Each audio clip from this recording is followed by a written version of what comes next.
بسم اللہ الرحمن الرحیم۔ امیر المجاہدین استاد محترم حضرت علامہ خادم حسین رضوی رحمۃ اللہ علیہ کی یادوں کا سلسلہ جاری تھا۔ پچھلی کلپ میں ہم نے آپ کی عظیم والدہ کا ذکر سماعت کیا۔ ذکر سن کر آنکھوں سے عقیدت مندوں کے آنسو جاری ہو جاتے ہیں کہ اللہ نے امیر المجاہدین کو کیسی عظیم ماں عطا فرمائی، اور ہم کتنے خوش نصیب ہیں کہ اللہ نے ایسا عظیم مجاہد ہمیں عطا فرمایا، اور اس عظیم مجاہد کے صدقے میں اللہ نے ہمیں عظیم تحریک عطا فرمائی۔ آپ کی والدہ کے متعلق امیر المجاہدین نے ایک دن مجھ سے فرمایا کہ میری والدہ بہت کفایت شیار تھیں، فضول خرچی نام کی کوئی چیز آپ میں نہ تھی، اور ضرورت کی چیز صرف استعمال کرتے۔ اگر کبھی ہم ٹیشو پیپر دیتے تو ٹیشو پیپر کے ایک کونے سے آپ کام لیتی اور اس پھر کونے کو کاٹ کر پھینک دیتی، باقی جو ٹیشو پیپر ہوتا اسے سنبھال کے رکھ دیتے کہ کسی کے کام آ جائے گا۔ ایک ٹیشو پیپر کا آدھا یا پونا حصہ بھی آپ ضائع کرنا پسند نہ کرتی۔ اساتذہ فرماتے ہیں ایک لاٹھی تھی جس سے میری والدہ چلتی تھیں، تو میں نے ایک دفعہ ایسا کیا کہ خوبصورت لاٹھی خریدی اور والدہ کو پیش کر دی۔ والدہ نے مجھے فرمایا بیٹا یہ لاٹھی جہاں سے خریدی ہے وہاں واپس کر دو۔ جب اس لاٹھی سے درخت کی ایک ٹہنی سے کام چل رہا ہے تو ہمیں کیوں پیسے خرچ کرنے ہیں، کسی غریب کو دے دو۔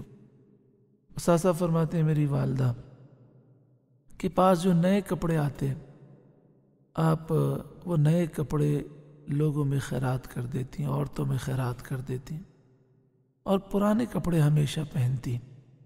آپ فرماتے ہیں پرانے کپڑے پہن کر مجھے سکون محسوس ہوتا ہے، اور میری والدہ کا معمول یہ تھا کہ 2 کپڑے کے جوڑے رکھتی تھیں، جب تیسرا آتا تو ایک اللہ کی راہ میں دے دیتی۔ ساری زندگی 2 کپڑے کے جوڑوں پر گزارا کیا، اور میری والدہ کی پوری جائیداد یہ تھی کہ ایک پوٹلی تھی، اس پوٹلی کے اندر آپ کی چیزیں تھیں اور وہی آپ کی کل کائنات تھی۔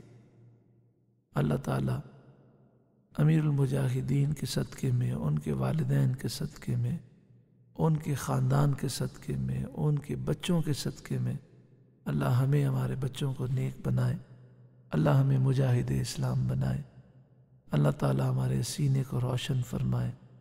آخر میں آئیے امیر المجاہدین کا ایک فرمان سماعت فرما لیں۔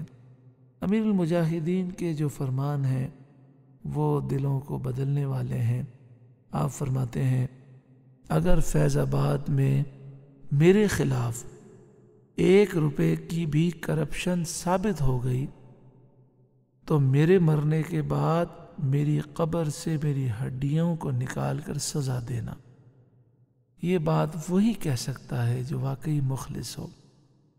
آپ نے فرمایا فیض آباد کے دھرنے میں تم یہ الزام لگاتے ہو کہ میں نے کرپشن کی ہے، اگر میرے مرنے کے بعد بھی کرپشن ثابت ہو جائے تو میری ہڈیاں قبر سے نکال کر، یہ تو آپ نے عظیم میں فرمایا میرے جسم کو قبر سے نکال کے سزا دینا، یعنی تم قیامت تک کرپشن کو ثابت نہیں کر سکتے، کیونکہ ہم حضور کے غلام ہیں، ہم حضور صلی اللہ علیہ وسلم سے صلہ لیتے ہیں، ان سے انعام لیتے ہیں، ہمیں دنیاوی لوگوں سے کیا غرض۔ اللہ تعالیٰ امیر المجاہدین کے صدقے میں ہم سب پر کرم فرمائے، آمین بجاہ سید المرسلین صلی اللہ علیہ وآلہ وسلم۔